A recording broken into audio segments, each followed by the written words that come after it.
Ada yang mau bertanya, Bapak? Ya, bagaimana? Ada yang mau bertanya tentang isi daripada latar belakang?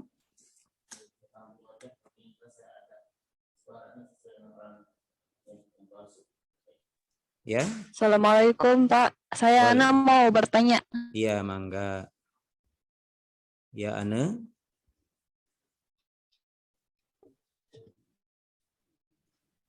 Iya. Menghilang. Bagaimana Ana? Suaranya tidak terdengar? Ya, putus-putus. Yang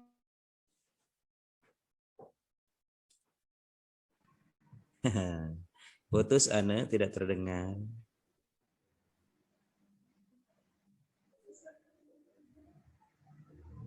Iya. Aniyah Almira mau bertanya? Ada Pak Wahyudin?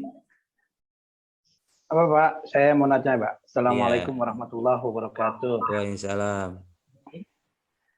Dari apa namanya bab-bab yang Bapak sampaikan ini, terutama bab pertama itu, jadi seorang peneliti dia tidak boleh asal misalkan di suatu sekolah itu kejadiannya tidak real gitu Pak, hanya dibuat itu nggak sah ya? Nggak boleh.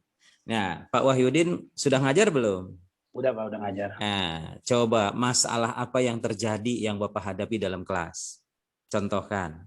Contoh ya, anak tidak disiplin misalkan, tidak mengerjakan tugas itu Pak. Oke, berarti apa itu? Meningkatkan kedisiplinan nanti ya, motivasi ya. Kemudian apalagi tidak mengerjakan tugas ya kan? Ya. Kemudian kurang aktif. Kurang aktif dalam belajar gitu. Iya. Nah, itu masalah dan itu harus ada. Ya, harus ada permasalahannya, ya. Jadi misalnya Bapak Wahyudin ini mengajar 3 kelas A, B, C. Dari ketiga kelas tadi, mana kelas yang lebih banyak masalahnya? Itulah yang dijadikan objek penelitian, gitu Pak. Oke, ada lagi Pak? Makasih Pak. Oke, Ane lanjut boleh? Tadi terputus Ane. Ya Pak. Karena kan saya saat ini ngajarnya di PAUD Pak. Tapi untuk penelitian ini harus di jenjang SD, SMP, SMA gitu Pak. PAUD juga bisa. Kan yang kita teliti ini adalah aktivitasnya. Ya, bukan mengisi angket. Yang mengisi angket kita. Boleh, silahkan saja. Ya, tapi permasalahannya apa yang Anda temukan di kelas itu? Kalau untuk anak PAUD biasanya belum mandiri Pak, masih pengen sama orang tuanya. Ya itu bisa ya, bisa itu. Jadi meningkatkan kemandirian peserta didik PAUD apa gitu kan pada tahun pelajaran 2020, 2021 atau 2001, 2002 bisa. Ya, tapi kamu mengajarnya harus berdua. Nanti ada observer di belakang, kamu sebagai peneliti ya, dan juga sebagai guru atau praktisi. Oke? Bisa. Yang lain sebelum saya lanjut? Pak izin Pak, mau nanya ya, Pak. Silakan Pak. Untuk latar belakang di poin 1 dan 2 ini, menulis kenyataan di lapangan ini, bisa nggak kenyataannya kita ambil dari nilai pembelajaran Pak? Contohnya rapot. Kemudian yang kedua kan menulis ideal, berarti kan boleh kita bandingkan dengan KKM-nya Pak itu. Bisa. Ya, kasih, Pak. Jadi artinya meningkatkan hasil belajar nanti Pak. Nah, misalnya dalam ulangan KD1 ternyata setelah ulangan nilainya demikian, gitu kan Pak? Iya betul Pak. Tidak memenuhi standar KKM. Kondisi ideal, nah Bapak cari itu tentang hasil belajar menurut Sahsi Muhibudin ya itu. Ya, oke bisa Pak.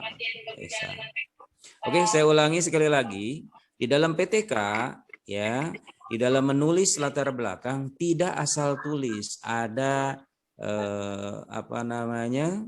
ada indikator-indikator yang harus terpenuhi ya atau persyaratan. Pertama, di dalam menulis ya yaitu harus menulis kenyataan yang terjadi betul-betul terjadi di dalam kelas, baik itu afektif, kognitif maupun psikomotor, ya. Oke, yang kedua harus menulis kondisi ideal, ya, kondisi ideal. Contohnya, karena kita bicara tentang keaktifan, maka nanti ideal kelas yang aktif itu seperti apa, begitu maksudnya. Kemudian faktor penyebab, kenapa anak tidak aktif? Nah, kemudian setelah itu solusinya seperti apa? Nah, kemudian setelah solusinya kita berikan, apa sih keunggulan solusi yang kita pilih? Nah, itu ya. Oke, bisa dipahami? Insya Allah Pak, bisa Pak. Iya, baik. Yang lain bagaimana? Sudah oke, Bahrul Ulum? Saya Pak, bisa ini Bahrul Ulum Pak. Ya, silakan. Bisa nggak kita meneliti, boleh nggak kita meneliti sebuah lembaga seperti panti atau pesantren itu Pak? Kayaknya nggak bisa. Kalau PTK itu harus kelas. Nggak bisa. Kalau skripsi bisa. Kalau PTK itu dikhususkan adalah untuk guru, ya, untuk guru. Oke, ya, Wahrul. Iya Pak. Mohon izin Pak. Mangga, Saya Pak Haidin. Bertanya lagi. Silakan Pak. PTK ini khusus di kelas ya? Iya. Tindak lanjut yang disampaikan oleh guru atau wali kelas di kelas gitu. Bisa nggak dari penelitian ini kita tingkatkan menjadi sebuah karya tulis semacam skripsi gitu? Bisa Pak, emang ini skripsi Pak. Jadi bentuknya laporan. Jadi saya bisa, misalkan saya ngajar kelas di sekolah saya terus peneliti saya gitu, bisa ya? Bisa. Jadi sebuah skripsi Bapak, buat apa namanya, untuk mendapatkan gelar S1. Bisa Pak. Bisa ya. Bisa. Namanya PTK. Ya. Jadi PTK itu laporan Pak. Laporan. Oke, ya. Makanya Bapak harus ngikuti ini dari awal bagaimana langkah-langkahnya. Nanti sampai dengan mengolah nilainya gitu. Baik. Lanjut, ya. Lanjut ini Bapak, Ibu. Oke, lanjut. Ya.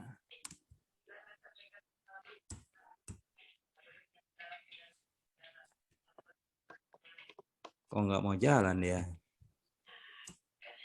Oke, saya ulangi. Nah, ini kembali ke judul lagi. Judul ya. Judul cirinya ada 3. Judul cirinya ada 3. Pertama watch, ya. Watch, yaitu keaktifan ya, dan hasil belajar. Oke, ini contoh, bisa keaktifan, bisa hasil belajar. Hasil belajar tadi yang ditanyakan oleh Pak Sunardi. Keaktifan yang ditanyakan oleh Pak Wahyudin tadi sudah. Mata pelajaran fikih, nah harus jelas pada materi apa. Itu. Mata pelajaran fikih, materi pokok toharoh. Harus ada. Ya. Tadi kan Pak Sunardi akuntansi. Ya, jelas itu mata pelajarannya. Harus ditertulis ya, meningkatkan keaktifan ya, belajar peserta didik pada mata pelajaran fikih, materi pokok, toharoh, kelas. Nah, peserta didik kelas itu 71 MTS Kota Bogor melalui, nah itu tadi ya. Tadi kan Pak Sunari sudah dirubah kelasnya, objeknya, cuma materi materinya tadi ya, akuntansi. Nah, melalui apa? Model pembelajaran STAD. STAD ini singkatan, student ya, student, kemudian achievement division. Ya, oke. Itu judul. Jadi sudah. Nah, ini contohnya. Nah, kali ini kan tadi baru konsep ya. 3 unsur menjadi sebuah kalimat. Meningkatkan keaktifan dan hasil belajar mata pelajaran fikih, materi toharoh, siswa atau karena di tahun 2016 masih pakai siswa, peserta siswa kelas 7 MTS melalui model pembelajaran ya STAD pada semester ganjil. Nah, ini tahun pelajaran 2016-2017. Ini judul. Bisa dipahami Bapak Ibu? Bisa Pak. Nah, nih, sekarang kita analisis. Watch-nya, meningkatkan keaktifan ya dan hasil belajar. Itu yang kita mau tingkatkan pada mata pelajaran fikih. Siapa? Siswa kelas 7 1 MTS Kota Bogor How melalui apa? Model pembelajaran STAD. Nah, pada semester ganjil. Oke. Sudah memenuhi 3 unsur ini. 3 unsur. Oke. Rumusan masalah. Tadi kan di dalam bab 1 tadi pertama adalah latar belakang. Ya, sudah saya jelaskan latar belakang, bahkan judul. Sekarang yang kedua, rumusan masalah. Rumusan masalah ini dinyatakan dalam kalimat tanya. Ya, kalimat tanya. Yang kedua, cirinya tertuju pada proses, bukan hasil. Ya, proses, bukan hasil. Yang ketiga, KKO-nya harus dapat diukur atau operasional. Itu ciri daripada membuat perumusan masalah. Bisa dipahami ini indikatornya? Ya. Oke, saya ulangi. Ciri atau indikator membuat rumusan masalah, pertama dinyatakan dalam bentuk kalimat tanya. Yang kedua, tertuju pada proses. Ya, kemudian baru hasil. Dapat diukur atau operasional. Itu indikatornya. Ini contoh rumusan masalah. Dalam kalimat tanya 1. Bagaimana ya suasana belajar? Kalau tadi meningkatkan suasana, ya. Nah, bagaimana suasana belajar kalau judulnya tentang suasana? Ya, ingat itu. Saya ulangi, kalau judulnya suasana, maka pertanyaannya suasana. Suasana belajar kelas 71 pada materi pokok toharoh melalui model STAR. Yang kedua, tadi judul kita adalah keaktifan. Bagaimana keaktifan siswa kelas 71 pada materi pokok toharoh melalui STAR.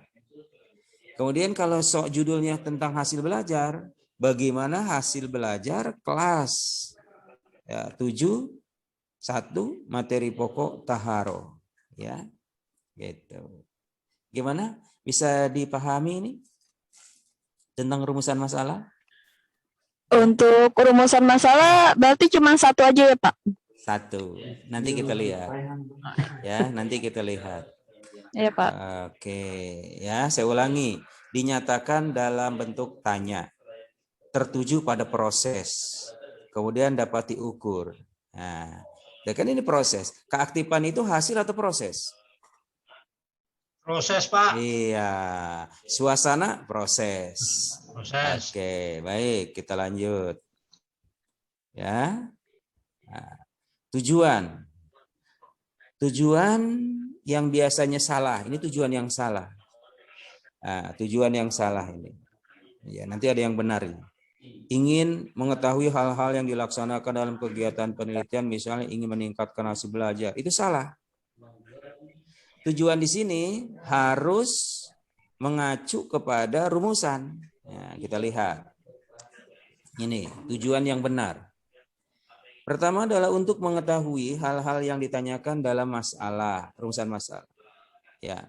1, bagaimana keadaan, bagaimana siswa suasana belajar, bagaimana peningkatan hasil belajar.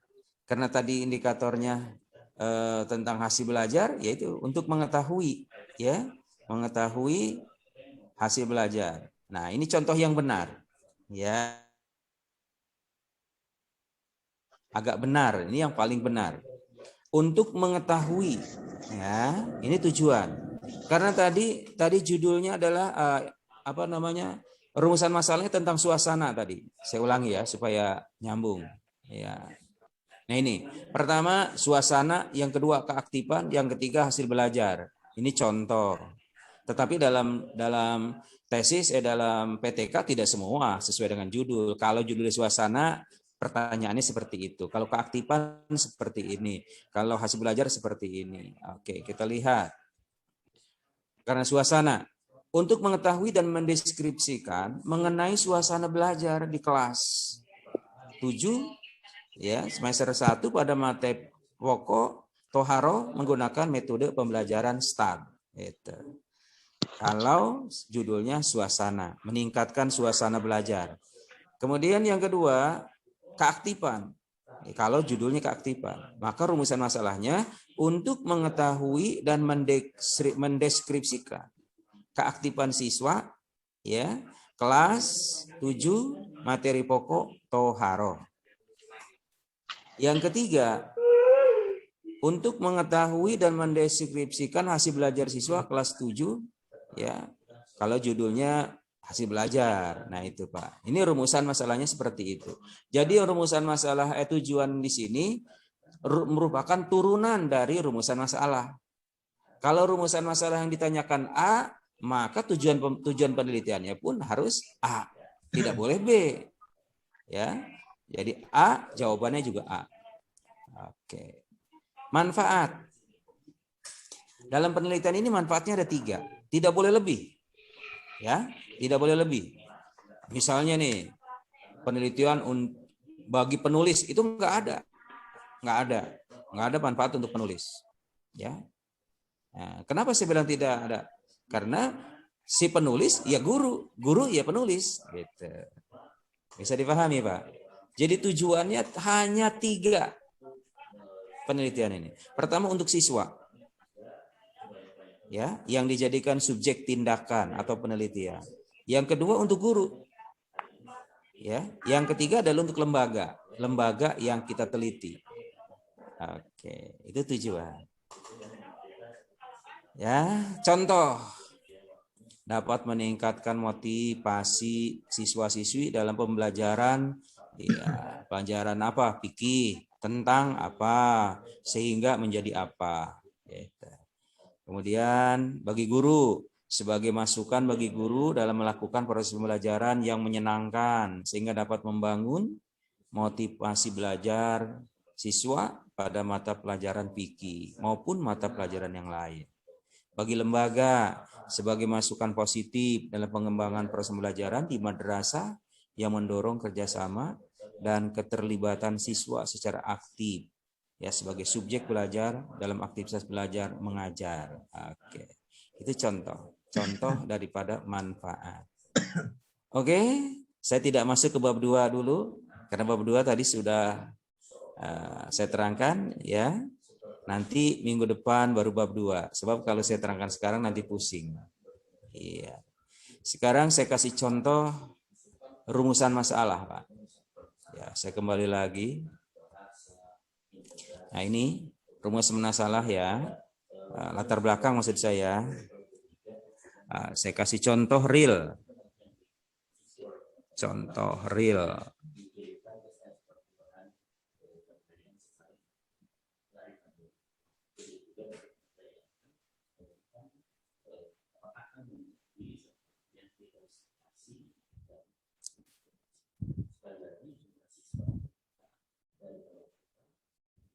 Contoh bab 2. Nah ini.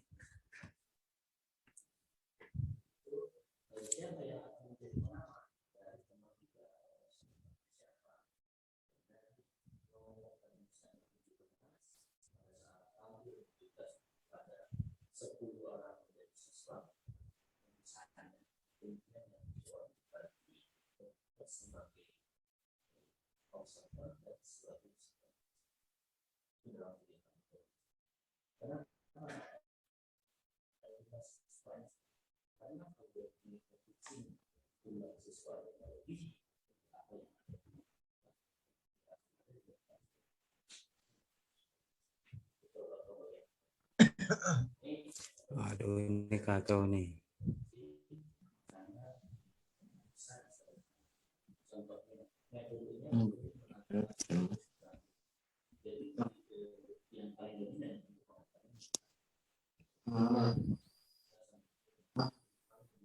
Putus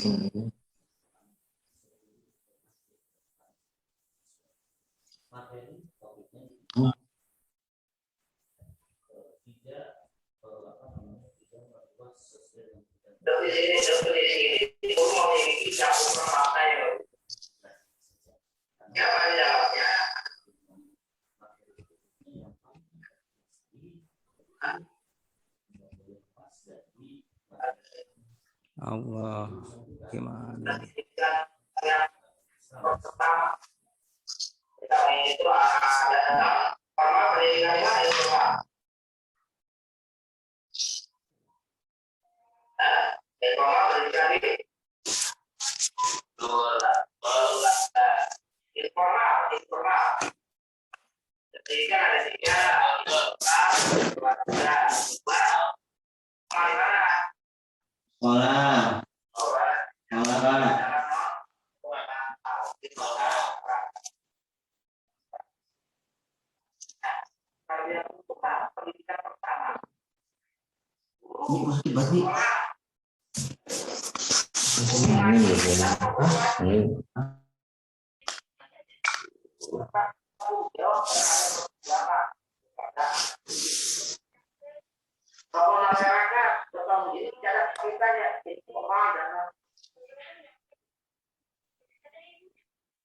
Ya, mohon maaf putus ya.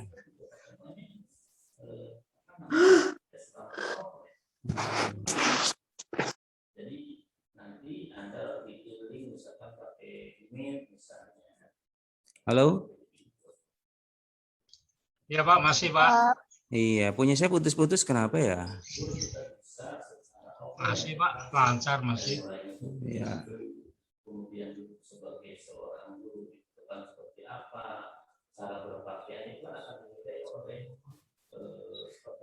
Ya, ini contoh Pak, sebentar ya. Baik. Sudah terlihat Pak? Sudah Pak, sudah kelihatan. Sudah Pak. Oke. Sudah. Ya, kita lihat sekarang. Tadi syaratnya pertama adalah apa? Harus menulis kenyataan.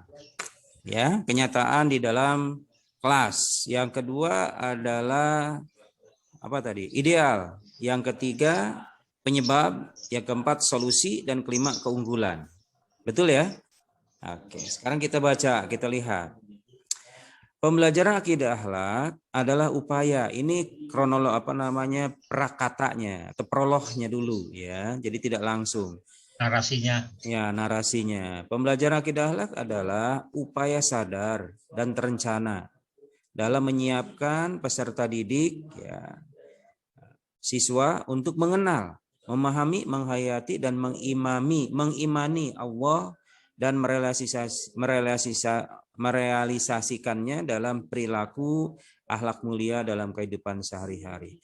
Melalui kegiatan bimbingan, pembelajaran, latihan, penggunaan, dan pembiasaan. Upaya yang dilakukan dalam beberapa anis tujuan, karakteristik ini masih narasi, upaya, dan seterusnya. Siswa, oleh karena itu setiap pengajar harus memiliki keterampilan dalam memilih strategi ya untuk setiap jenis kegiatan pembelajaran. Dengan demikian, dengan memilih strategi pembelajaran yang tepat, siswa jenis kegiatan pembelajaran diharapkan pencapaian tujuan pembelajaran terpenuhi. Oke, sekarang kita masuk kondisi real. Keadaan siswa kelas 8, kondisi real nih. A. MTS Siapina, Kecamatan Bojong Sari, Kota Depok, yang peneliti amati kurang memiliki keaktifan. Ini kondisi real. Ya, keaktifan untuk belajar serta hasil yang rendah. Hasil PTS-nya berdasarkan hasil observasi, wawancara, dan hasil penilaian harian 2 atau PH2 ya, yang dapat disimpulkan dari 35 siswa ya yang dinyatakan tuntas hasil ulangan harian itu hanya 21 orang atau 60%, dan tidak tuntas 14 orang siswa atau 40%. Ya, saya mau bertanya Pak. Ya, ini suasana apa ini Pak? Kondisi real atau kondisi mengada-ada ini? Kondisi real. Ya, Real, Pak. iya. Apa adanya. Apa adanya. Ya. Jadi syarat ke-1 udah terpenuhi ya. Ya, realme. Iya, Sudah, kondisi Pak. real, kondisi real.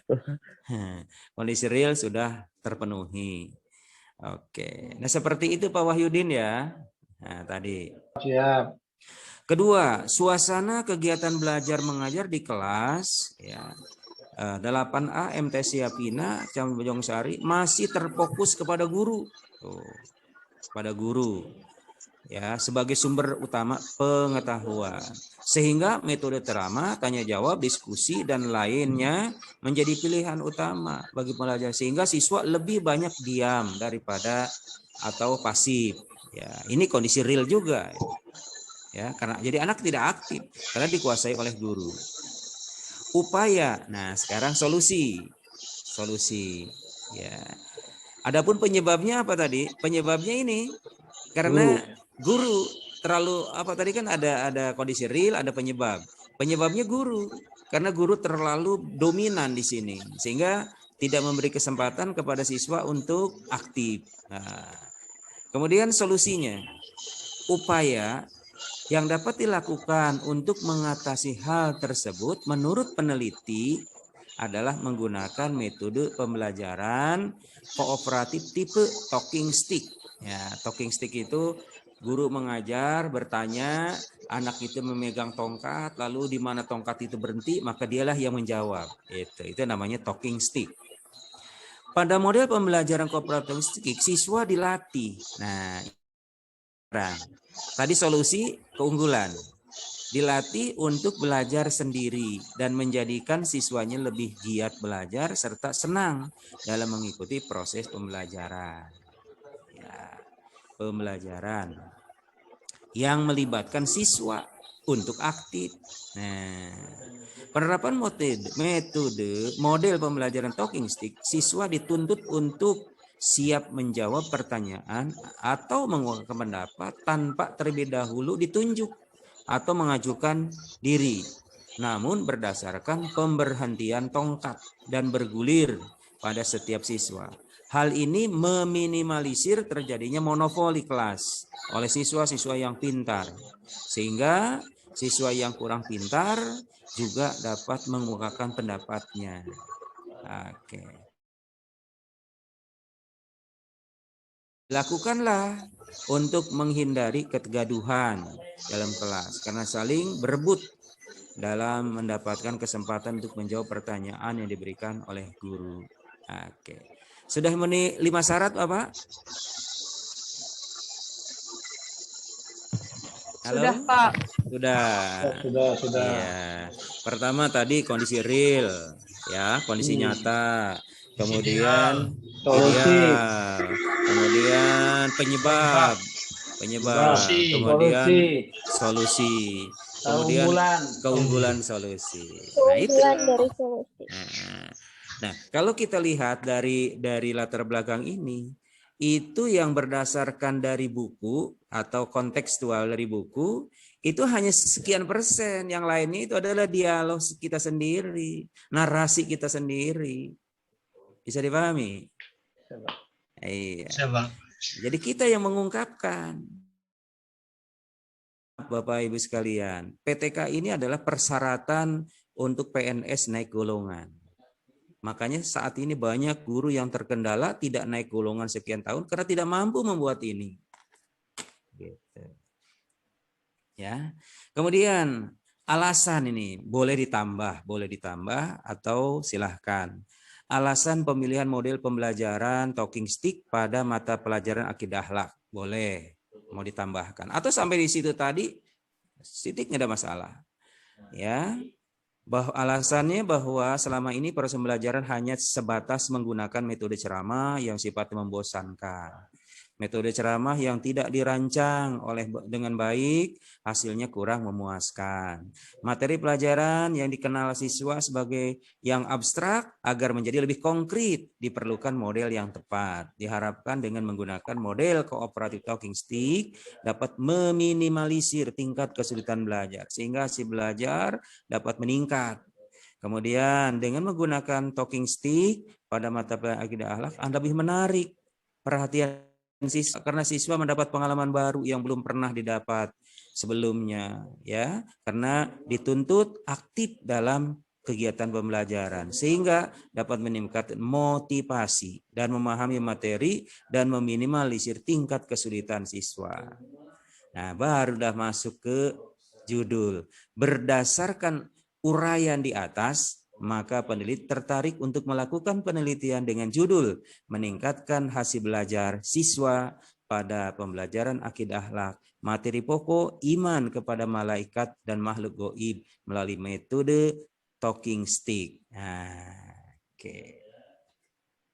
Oke, dipahami dulu. Jangan langsung iya aja. Nanti saya kirim. Gimana? Bisa dipahami Bapak Ibu? Iya, yang terpenting unsur-unsurnya dulu. Ingetin, apalin. Kalau judul unsurnya 3, yaitu what, who, how. Kalau ada 3 itu udah oke. Kalau latar belakang masalah, rumusnya atau unsurnya ada 5. Kondisi real, kondisi ideal, ya, kemudian penyebab, solusi, dan keunggulan. Kalau 5 itu terpenuhi, sudah cakep namanya.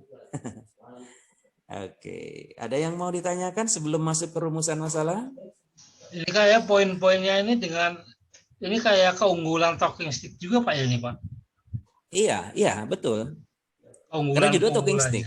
Iya, betul iya, maksudnya. Betul. Keunggulannya dengan metode talking stick ini kan banyak ini, mungkin dituliskan kan ini ada 3 ini Pak ya. Ya. Pokoknya dikemas aja Pak, supaya menarik, supaya bagus gitu Pak. Ya Pak, makasih Pak. Iya. Jadi tidak mesti copy paste. Ya. Kita kita modifikasi. Ya, bagaimana supaya enak dibaca, supaya nyambung dengan judul gitu kan. Ini kan dari atas, dari alinea pertama sampai alinea terakhir nyambung Pak. Karena apa? Nyambungnya karena memenuhi 4-5 unsur tadi. Ya. Oke. Sekarang rumusan masalah. Lanjut ya, teman-teman. Saya mau nanya, Pak. Ya, siapa ini? Saya mau nanya, Pak. Krisna ya. Iya, Pak. Ya, silakan Kris. Jadi kita terjun dulu ya, Pak. Terjun dulu. Terus masalahnya apa, terus cari solusinya baru bisa dapat judul gitu, Kak. Ya, saya ulangi. Ketika Krisna mengajar, setiap hari mengajar kan di pesantren ya. Ada kelas A, kelas B, kelas C gitu ya. Dari sekian kelas mana yang sering ada banyak masalah? Misalnya anak malas, mengerjakan tugas atau kurang aktif atau nilainya rendah, kelas mana tuh? Nah, dari sekian kelas ambillah satu kelas yang Krisna mengajar. Jadi kita sebagai peneliti juga sebagai guru gitu.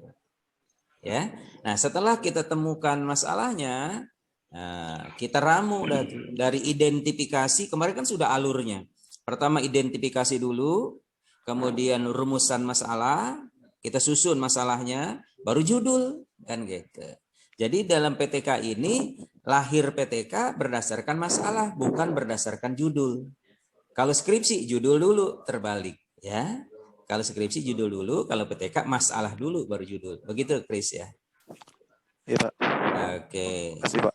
Ya, lanjut. Sekarang kita masuk ke masalah. Ya. Tadi masalah apa katanya? Dalam bentuk kalimat tanya. Ya, kalimat tanya. Karena judulnya tadi ada 2, keaktifan dan hasil belajar, maka pertanyaannya pun harus 2. Kalau judulnya hanya meningkatkan hasil belajar, berarti pertanyaannya hanya 1. Gitu. Bisa dipahami? Coba. Iya. Jadi tergantung judul. Kalau Pak Sunardi tadi meningkatkan hasil belajar akuntansi, ya hanya 1. Bagaimana meningkatkan hasil belajar akuntansi metode basic, CAS basic, dan seterusnya. Oke. Sekarang saya ambil contoh. Nah, karena judulnya adalah aktivitas ya, dan hasil belajar, maka saya pakai 2. Bagaimana aktivitas siswa dalam pembelajaran akidah akhlak pada materi pokok. Nah, ingat tuh materi pokoknya apa? Tadi di latar belakang sudah saya tuliskan, di judul pun sudah saya tuliskan, yaitu tentang iman kepada makhluk gaib. Melalui apa? Ya, metode pembelajaran talking stick pada kelas 8 A MT Siapina, Kecamatan Bojongsari, Kota Depok. Nah, jadi rumusan masalah ini ya, itu tidak boleh meninggalkan 3 unsur tadi. Ya, what, who, how. Cuma ditambahkan bagaimana saja. Ya. Judulnya meningkatkannya dihilangkan, diganti jadi bagaimana. Ya, misalnya judulnya meningkatkan aktivitas belajar siswa belajar ya, aktivitas belajar aktivitas siswa pada pembelajaran akidah akhlak dan seterusnya. Ya, kemudian how melalui metode. Itu ada, cuma diganti saja. Ya, meningkatkan menjadi bagaimana. Oke. Lanjut. Ya. Tujuan, coba lihat. Kita kembali lagi ke atas dulu. Kita ingat-ingat bagaimana meningkatkan aktivitas. Yang kedua, bagaimana meningkatkan hasil belajar. Maka rumusan masalahnya pun sama.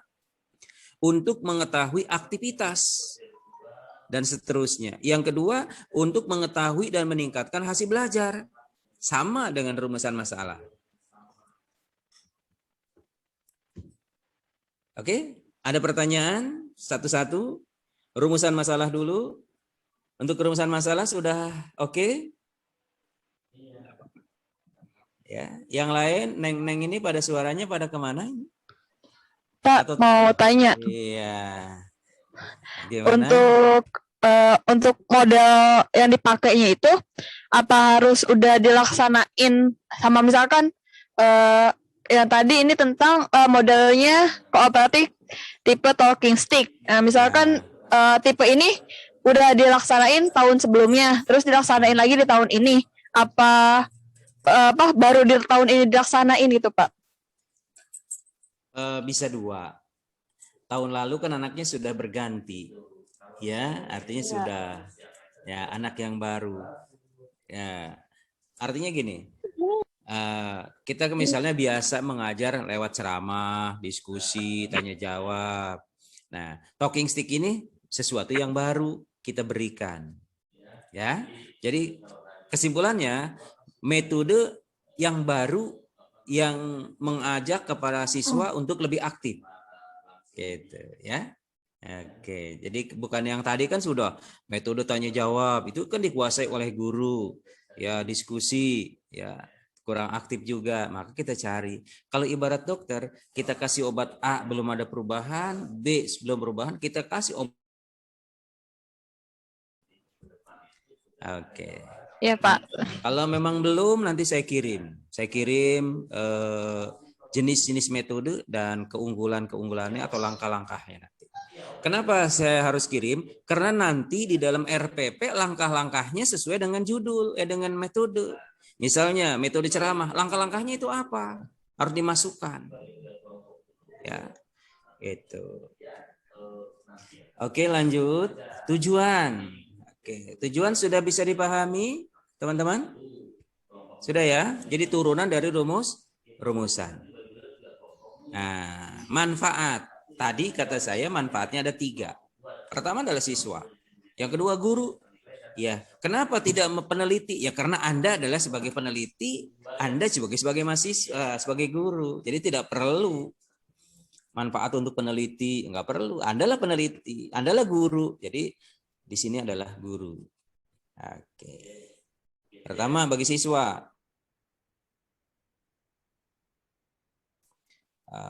Dapat memberikan pengalaman kepada siswa pembelajaran yang bermakna, menarik serta menyenangkan.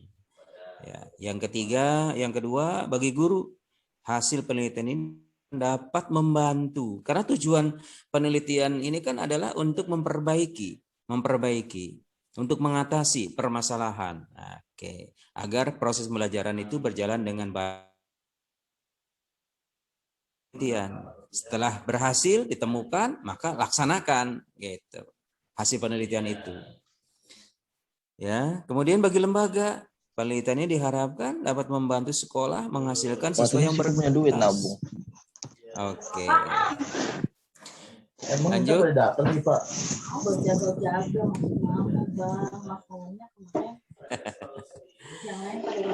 Iya. Tujuan penelitian bisa dipahami, manfaat, Bapak Ibu sekalian? Bisa Pak. Oke. Ya, 3 tujuan, 3 manfaat. Iya. Jadi semua udah ada batasan-batasannya Pak Sunardi ya. Latar belakang ada 5, rumusan ada 1, kalau judulnya 1, tujuan juga 1, manfaat 3, tidak boleh lebih. Nah, oke, ya. Itulah Bapak Ibu sekalian. Sekarang saya akan coba memberi contoh yang lain. Oke.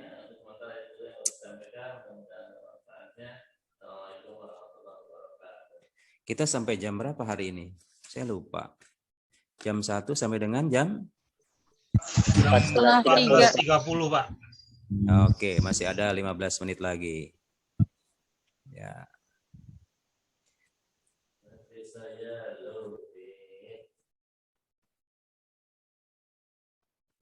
Oke.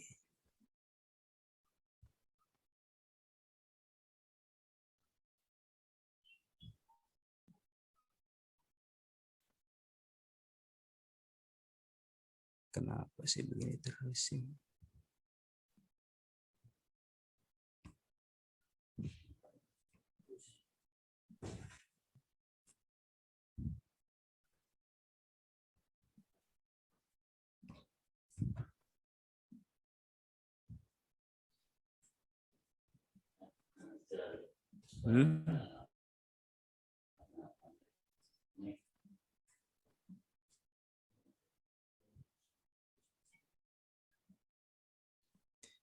Ya, Bapak Ibu sekalian, sekarang tugasnya, ya, memang mata kuliah dengan saya itu bertemu tugas, ya. Sekarang buat tugas rumusan masalah saja dulu, ya. Nanti saya kirim contohnya tadi, ya. Buat rumusan masalah, syukur-syukur sampai dengan manfaat, ya. Kalau Bapak Ibu sekalian menulis ini dengan baik, itu bisa nanti dijaga dalam skripsi nanti, dalam sidang nanti, ya. Kalau diikuti dengan benar, dilaksanakan benar, udah jadi. KKN pergi, pulang KKN nih proposal saya, gitu, ya. Nah, syukur-syukur malah sampai jadi nanti. Oke, bisa dipahami? Coba. Jadi tugasnya latar belakang dulu. Nanti saya kirim ya lewat grup ya. Coba. Saya cukupkan sekian, terima kasih. Ya. Sebelum saya tutup, ada pertanyaan? Mau nanya nih Pak, satu nih. Silakan Pak Nardi. Sebenarnya tadi nyambung ke pertanyaan Ane Pak. Berarti kan metode-metode kayak mungkin apa namanya tadi yang talking stick. Ya talking stick itu kan baru Pak. Berarti boleh dikatakan itu eksperimen ya Pak? Enggak juga. Ya semacam itu. Ya, semacam eksperimen. Metode yang begini ternyata nggak signifikan hasilnya, berarti kita mencoba metode begini kan begitu. Ya. Nah, nanti saya kirim metodenya Pak. Ada 48 metode. Masya Allah, banyak Pak. Ya, Bapak pilih. Sementara ini kita hanya ceramah aja kan? Iya betul. Nanti Pak. Ada jigsaw, ada kartu mainan. Ya, ada role playing, ada make and match. Map and match. Iya, ada itu make and match ya. Ada, nanti saya kirim ya, termasuk langkah-langkahnya. Oke. Jadi sekarang langkah awal kita buat proposal dulu. Minimal ya 2 lembar. Iya, Pak. Iya, jangan terlalu banyak, orang ceritanya cuma 5 tadi kan. kondisi nyata, kita cerita aja. Ya tentu dengan bahasa Indonesia yang baik dan benar. Yang kedua, tidak bias budaya. Ya, bias budaya itu contohnya apa? Ya, contohnya yang sudah saya terangkan dalam pelajaran PAI itu kan? Ya. Oke, saya kira itu Pak cukup ya. Saya mohon izin ya. Terima kasih. Saya izin terlebih dahulu. Assalamualaikum warahmatullahi wabarakatuh. Waalaikumsalam warahmatullahi wabarakatuh. Ayo. Kak Ferdi, Waalaikumsalam warahmatullahi wabarakatuh. Alhamdulillah sehat. Walid Aulia Sultani. Mau nanya dong, teman-teman. Nanya silakan. Nanya silakan.